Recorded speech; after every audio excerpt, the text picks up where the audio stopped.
Hello दोस्तों, मेरा नाम है आशीष जहांगीर और आपका स्वागत करता हूँ हमारे यूट्यूब चैनल कॉमर्स इनसाइट पे। आज अपन डिस्कस करने वाले basic concept of macro economics का पार्ट थर्ड।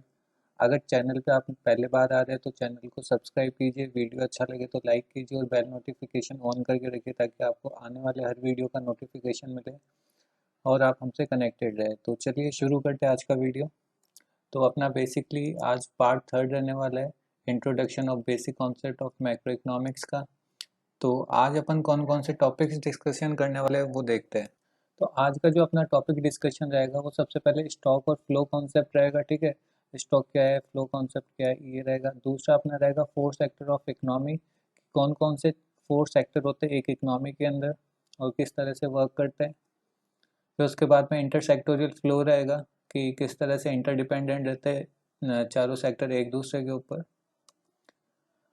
और सर्कुलर फ्लो ऑफ मनी, ठीक है। तो ये आज चार टॉपिक अपन डिस्कस करने वाले हैं। अगर आपको वीडियो का पीडीएफ फाइल चाहिए तो वो आप हमारे टेलीग्राम चैनल से डाउनलोड कर सकते हैं और आप हमें अदर सोशल मीडिया हैंडल्स पे भी फॉलो कर सकते हैं। तो चलिए शुरू करते हैं आज का वीडियो। तो आज सबसे पहले अपन देखेंगे स्टॉक और फ्लो कॉन्सेप्ट है क्या, ठीक है। तो स्टॉक का बेसिकली मतलब अगर आपको वर्ड से लगाओ तो स्टॉक का मतलब है कोई चीज़ रुकी भी है, ठीक है। At a particular of time पे वो चीज़ कितना है। सपोज दैट मैं अगर आपको बात करूँ कि डैम के अंदर पानी कितना है, at a particular point of time वो रुका हुआ है, स्टॉक है वो, ठीक है। अगर दूसरी तरफ मैं बात करूँ फ्लो का, एक रिवर में कितना पानी का फ्लो है, वो बह रहा है पानी, ठीक है, इट्स कॉल्ड फ्लो। जबकि डैम के अंदर पानी रुका है, it's called stock at a point of time, ठीक है। जबकि रिवर का अपन कंसिडर करते हैं पीरियड ऑफ टाइम के लिए, ठीक है। तो stock is a quantity measured at a particular point of time, ठीक है। स्टॉक है जो स्टॉक की जो क्वांटिटी है वो किसी पर्टिकुलर पॉइंट ऑफ टाइम पे क्या की जाती है, मेजर की जाती है, ठीक है, किसी स्पेसिफिक टाइम के लिए, ठीक है। These are measured at a specific point of time, ठीक है।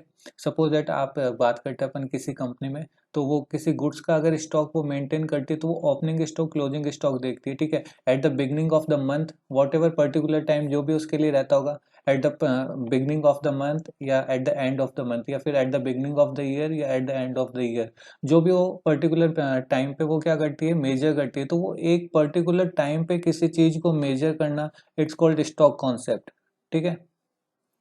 देन फ्लो क्या है, flow measured over a specific period of a time, ठीक है। Stock at a point of time है जबकि फ्लो पीरियड ऑफ टाइम है, ठीक है। कितने टाइम पीरियड में अपन ने डैम से पानी निकाल दिया, ठीक है, इट्स कॉल्ड फ्लो, ठीक है। कि वो कितने टाइम पीरियड में पानी अपना लीकेज हो गया वॉट एवर, ठीक है, वो चीज क्या है, फ्लो को कंसिडर करता है। तो these are measured at a specific point of time, sorry period of time. Then stock यहाँ पे क्या है, स्टॉक कुछ मैंने एग्जांपल्स दिए जैसे wealth, labour force, capital, quantity of money in a country, ये सारे स्टॉक के एग्जांपल्स है। क्योंकि ये वेल्थ वेल्थ का मतलब है कि आपके पास में एक पर्टिकुलर पॉइंट ऑफ टाइम पे कितना वेल्थ आपने स्टोर करके रखा है, कितना वेल्थ आपने सिक्योर करके रखा। लेबर फोर्स, एक कंपनी के अंदर लेबर फोर्स कितनी है, एक पर्टिकुलर पॉइंट ऑफ टाइम पे कंपनी में कैपिटल कितना इंट्रोड्यूस है, एक कंट्री के अंदर एक पर्टिकुलर पॉइंट ऑफ टाइम पे कितना मनी का सप्लाई हो रहा है, ठीक है। तो ये स्टॉक कॉन्सेप्ट को डिनोट करता है। किसी बैंक के अंदर bank deposits stock, particular stock of time को क्या करते हैं, डिनोट करते हैं। वाटर इन ओवरहेड टैंक, मतलब किसी पानी के टैंक, किसी पानी के टैंक में पानी है तो वो एक स्टॉक को क्या करता है, डिनोट करता है। दिल्ली टू मुंबई के बीच का डिस्टेंस क्या चेंज हो सकता है, नहीं हो सकता, वो फिक्स है एक पीरियड ऑफ टाइम के लिए, बशर्ते कि रूट चेंज ना हो।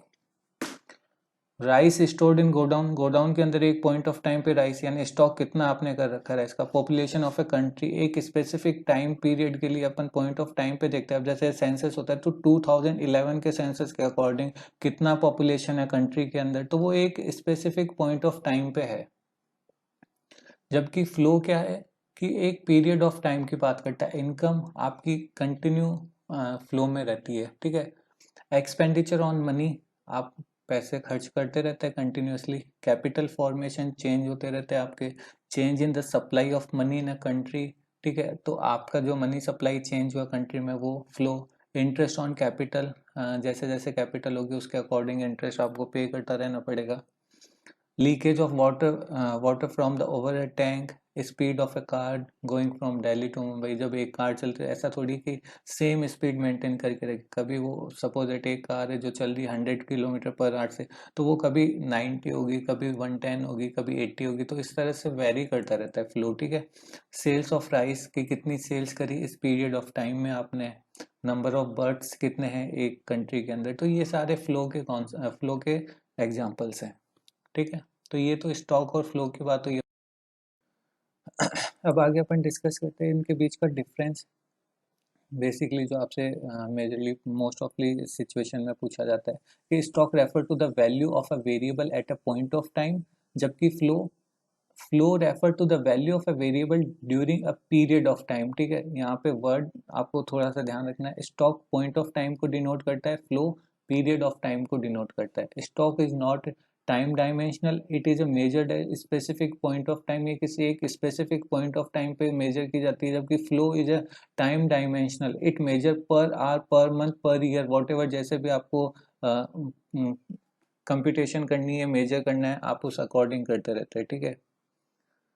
जैसे अपन बात करते हैं कि सेंसस हर 10 साल से होती है, ठीक है। इनकम आपकी पर मंथ निकलती है, ठीक है। या वो वाटर का लीकेज पर आवर कितना हो रहा है, वॉट एवर जिस भी कॉन्सेप्ट पे आप मेजर कर रहे हैं वो फ्लो की कॉन्सेप्ट को डिनोट करेगा, तो मतलब टाइम डायमेंशनल है वो, स्टॉक टाइम डायमेंशनल नहीं है। Stock impact the flow, greater the stock of capital greater is the flow of goods and services, ठीक है। ये क्या करेगा, स्टॉक इम्पैक्ट करेगा फ्लो को, जबकि flow impact the stock, vice versa है दोनों, ठीक है। Greater the flow of income, greater is the stock of wealth with the peoples, ठीक है।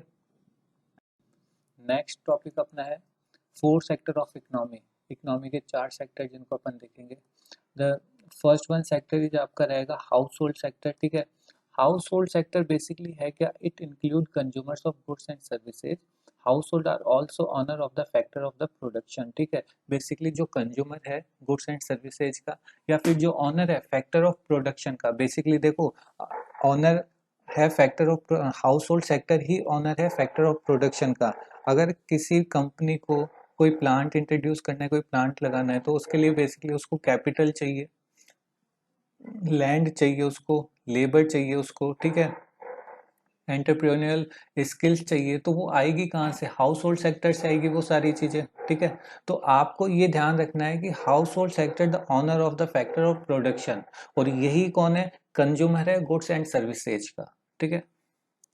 देन सेकंड प्रोड्यूसर सेक्टर, ठीक है। प्रोड्यूसर सेक्टर क्या है, बेसिकली जितने भी आपकी इकोनॉमी के अंदर जो भी कंपनियां, जो भी फर्म काम कर रही है, वो क्या है, प्रोड्यूसर सेक्टर है for the production of goods and services, ठीक है।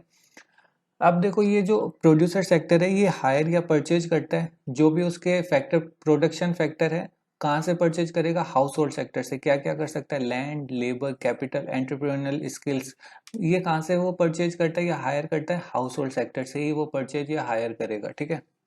देन उसके बाद में गवर्नमेंट, ठीक है। गवर्नमेंट सेक्टर क्या है, गवर्नमेंट सेक्टर एक वेलफेयर एजेंसी भी है और गवर्नमेंट एज ए प्रोड्यूसर भी है, दोनों काम करता है गवर्नमेंट। वेलफेयर एजेंसी जैसे अपन कोई एडमिनिस्ट्रेटिव वर्क कराना है, लॉ एंड ऑर्डर को मैनेज करना है, डिफेंस है, ये सारा क्या है उसका वेलफेयर एजेंसी है। और गवर्नमेंट कुछ गुड्स भी बनाती है, जैसे इंडिया में आपने देखा होगा कि काफ़ी सारे गवर्नमेंट की यूनिट से जो क्या करते हैं, प्रोडक्शन करते हैं। जैसे अपन बात करें कि स्टील मेकिंग के लिए सेल, ठीक है, स्टील अथॉरिटी ऑफ इंडिया करके, गैस के लिए जो आपकी गेल है, भेल है, ये सारी क्या है, गवर्नमेंट सेक्टर की कंपनियां हैं जो क्या करती है, वर्क करती है, प्रोडक्शन करती है, ठीक है, बेसिकली। देन उसके बाद में last one is external sector. External sector basically क्या है आपका, इंपोर्ट एक्सपोर्ट पे डिपेंड करता है। It include all such activities which are related to export and the import of goods and the flow of capital between the domestic economy and the rest of the world, ठीक है। अब जैसे suppose it आपने कुछ import export किया USA के साथ में, तो वो एक्सटर्नल सेक्टर को डिनोट करेगा, ठीक है। वो आपकी इकोनॉमी को बताएगा कि आपकी इकोनॉमी ओपन है, तो आप क्या कर सकते हैं, किसी भी दूसरी इकोनॉमी के साथ में ट्रेड कर सकते हैं। तो ये थे फोर सेक्टर। देन अभी अपन इंटरसेक्टोरियल फ्लो देखेंगे। तो इंटरसेक्टोरियल फ्लो देखो, वर्ड से थोड़ा समझ में आ रहा होगा, इंटरसेक्टोरियल फ्लो, जो सेक्टर है उनके बीच में कुछ फ्लो है, तो अभी वो देखना है अपन को। तो each sector of the economy depends on the other in one way और अदर वे, ठीक है। This is called intersectorial dependence. Suppose that मैं बात करूँ हाउस होल्ड सेक्टर को कोई भी गुड्स एंड सर्विसेज परचेज करनी है तो वो कहाँ से करेगा, प्रोड्यूसर सेक्टर से। और प्रोड्यूसर सेक्टर को अगर कोई भी प्रोडक्शन फैक्टर चाहिए तो वो कहाँ से लेके आएंगे, हाउस होल्ड सेक्टर से। तो इंटरडिपेंडेंसी हुई कि नहीं हुई, तो इसको बोलते हैं इंटरसेक्टोरियल इंटरडिपेंडेंस। तो देखते हैं, the household sector depends on the producer sector for the supply of goods and services needed for consumption. ठीक है, हाउस होल्ड सेक्टर को जो भी गुड्स एंड सर्विसेज चाहिए फॉर कंजप्शन।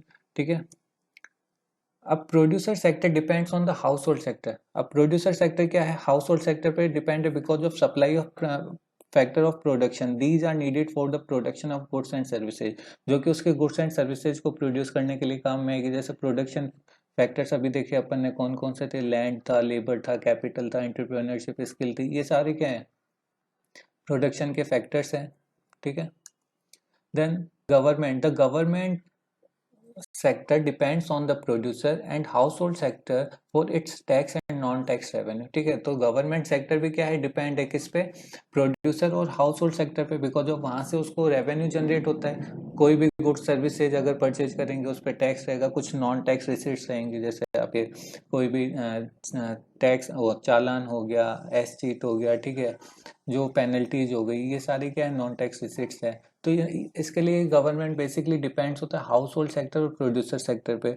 और इसी तरह से हाउस होल्ड सेक्टर और प्रोड्यूसर सेक्टर डिपेंड्स होते हैं किसके ऊपर, गवर्नमेंट पे। ठीक है, जो कि क्या करते हैं, उनका मेंटेन करता है, एडमिनिस्ट्रेटिव सर्विसेज देता है। तो ये क्या बेसिकली इंटरसेक्टोरियल फ्लो है। तो हर एक सेक्टर दूसरे सेक्टर पे डिपेंड्स है, दूसरा सेक्टर हर एक पहले सेक्टर और तीसरे सेक्टर पे डिपेंडेंट है। तो मतलब इसको बोलते हैं इंटरसेक्टोरियल फ्लो।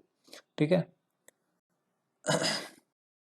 तो नेक्स्ट देखते हैं रियल फ्लो क्या होता है। एक इकोनॉमी के अंदर रियल फ्लो का क्या मतलब है, तो real flow refer to the flow of goods and services among different sector of the economy. ठीक है, ये क्या है कि आपके जो गुड्स एंड सर्विसेज का क्या हो रहा है, फ्लो हो रहा है एक इकोनॉमी के अंदर, और फ्लो ऑफ फैक्टर सर्विसेज, और जो फ्लो हो रहा है फैक्टर सर्विसेज का from household sector to producer sector, और प्रोड्यूसर सेक्टर से हाउस होल्ड सेक्टर को क्या हो रहा है, गुड्स एंड सर्विसेज का फ्लो हो रहा है। तो रियल फ्लो, अब देखो वर्ड है रियल फ्लो, तो रियल फ्लो के अंदर कुछ ना कुछ चीज होगी जो एक सेक्टर से दूसरे सेक्टर में जाएगी और दूसरे सेक्टर से पहले सेक्टर में आएगी। तो बेसिकली बात करें अपन कि एक प्रोड्यूसर सेक्टर है, वो क्या करेगा, गुड्स एंड सर्विसेज बनाएगा।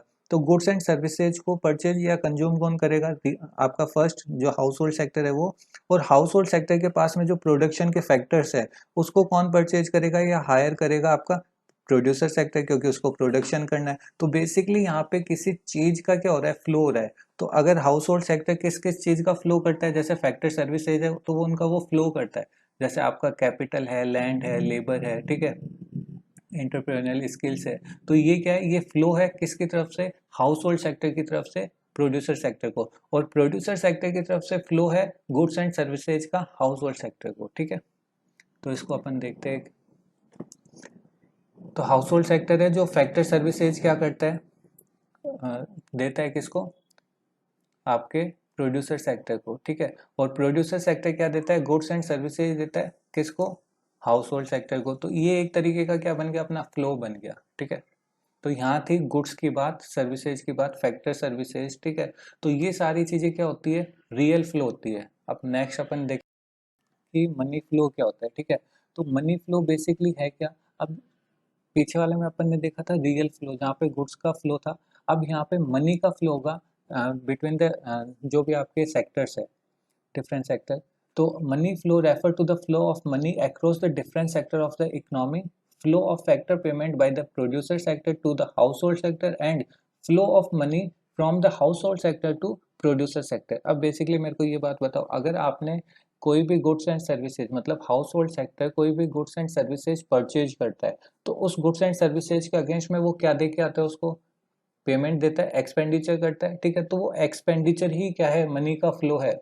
जबकि जो प्रोड्यूसर सेक्टर है वो क्या करता है, जो भी फैक्टर सर्विसेज हायर या परचेज करता है हाउस होल्ड सेक्टर से, तो उसका वो पेमेंट करता है इन टर्म्स ऑफ अलग अलग, जैसे कैपिटल अगर उसने बोरो किया या परचेज किया, ठीक है, उसके लिए वो क्या देगा, इंटरेस्ट देगा।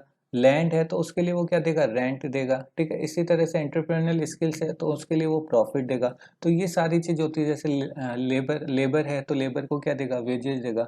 तो ये क्या है, मनी का फ्लो है। तो इसको देखते हैं अपन। तो हाउस होल्ड सेक्टर क्या करता है, expenditure on the purchase of goods and services, जबकि आपका प्रोड्यूसर सेक्टर क्या करता है, पेमेंट फॉर फैक्टर सर्विसेज, जो पेमेंट करेगा फैक्टर सर्विसेज के लिए, ठीक है। तो इसको बोलते हैं अपन मनी फ्लो, ठीक है। तो हाउस होल्ड सेक्टर ने एक्सपेंडिचर किया गुड्स एंड सर्विसेज को परचेज करने में, और प्रोड्यूसर सेक्टर ने पेमेंट किया फॉर फैक्टर सर्विसेज के लिए। तो ये हो गया मनी का फ्लो। देन लास्ट वन अपना सर्कुलर फ्लो ऑफ मनी क्या होता है, ठीक है। अब देखो इंटरसेक्टोरियल फ्लो तो कभी बंद नहीं होगा, अगर वो बंद नहीं हो रहा है तो उसी को बोलते हैं सर्कुलर फ्लो ऑफ मनी, कि एक सेक्टर से दूसरे सेक्टर में क्या होता आ रहा है, कंटिन्यूअस प्रोसेस है फ्लो की। तो flow of money from the producer to household sector, और it's a continuous process. This intersectorial process never stops. Hence, it is called circular flow. It never stops simply because, अब देखो ये बंद क्यों नहीं होता, तो डिमांड रहती है किसके पास में, प्रोड्यूसर सेक्टर के पास में फैक्टर सर्विसेज की, और कंज्यूमर के पास में डिमांड होती है गुड्स एंड सर्विसेज की। तो एक दूसरे पे डिपेंडेंट है, तो वो चीज़ें उनको चाहिए चाहिए। तो अगर आप सपोज दैट मैं बोलता हूँ हाउस होल्ड सेक्टर है, तो अगर उसको गुड्स एंड सर्विसेज नहीं मिलेगी, डिमांड करेगा नहीं मिलेगी, तो वो कैसे अपना सर्वाइव कर पाएगा। तो बेसिकली इसी इसी तरीके से क्या है कि ये फ्लो बना रहता है, आपको गुड्स एंड सर्विसेज की नीड है और प्रोड्यूसर को प्रोडक्शन फैक्टर की नीड है, तो ये क्या एक दूसरे के ऊपर डिपेंडेंट है, सर्कुलर बना हुआ है, ये सर्कुलेशन बना रहता है, ठीक है। ये सर्कुलेशन कभी भी बंद नहीं होता। तो क्या सिग्निफिकेंस है इस सर्कुलर फ्लो ऑफ मॉडल के, तो नॉलेज ऑफ इंटरसेक्टोरियल इंटरडिपेंडेंस, ठीक है। A circular flow model help understand intersectorial interdependence among different sectors of the economy. We learn how consumers are dependent on the producer and vice versa. तो अभी अपन ने जो पीछे देखा मनी फ्लो रियल फ्लो, वो क्या है, इंटरसेक्टोरियल इंटरडिपेंडेंस का सर्कुलर फ्लो का मॉडल है वो, ठीक है। जो अपन ने डायग्राम देखा था वो एक तरीके का मॉडल है, इसलिए वो क्या है, नॉलेज ऑफ इंटरसेक्टोरियल इंटरडिपेंडेंस है। जबकि एस्टिमेशन ऑफ नेशनल इनकम, आपको एस्टिमेशन ऑफ नेशनल इनकम के लिए नेशनल इनकम के लिए एस्टिमेशन देता है बेसिकली, कि कितना इनकम जनरेट हुआ, कितना एक्सपेंडिचर हुआ, ठीक है। तो वो आपको बेसिकली नेशनल इनकम के एस्टिमेशन बताता है कि एक इकोनॉमी में कितनी रेंट से इनकम हुआ, कितना आपका सैलरी से इनकम हुआ, ठीक है, कितना इंटरेस्ट से इनकम हुआ। तो ये आपको इनकम के बारे में सारी चीज़ें बताता है। तो एस्टिमेशन ऑफ नेशनल इनकम के लिए भी सर्कुलर फ्लो ऑफ मनी बहुत ज़्यादा ज़रूरी है, ठीक है। तो अपन इतना ही करते हैं। अगर वीडियो अच्छा लगा हो तो वीडियो को लाइक कीजिए, अपने फ्रेंड्स के साथ में शेयर कीजिए। ज़्यादा से ज़्यादा आपको अगर कोई डाउट है तो वो आप कमेंट बॉक्स में छोड़ सकते हैं, या फिर टेलीग्राम चैनल पे भी आप अपनी क्वेरी में डाल सकते हैं, तो जिससे हमें पता चलेगा कि हमें किस तरह से, और अगर आपको लगता है कि कुछ इम्प्रूवमेंट करना है तो आप उसके लिए भी हमें बता सकते हैं, तो हम ज़रूर उस पर ध्यान देंगे। चलिए आज के लिए इतना ही करते हैं।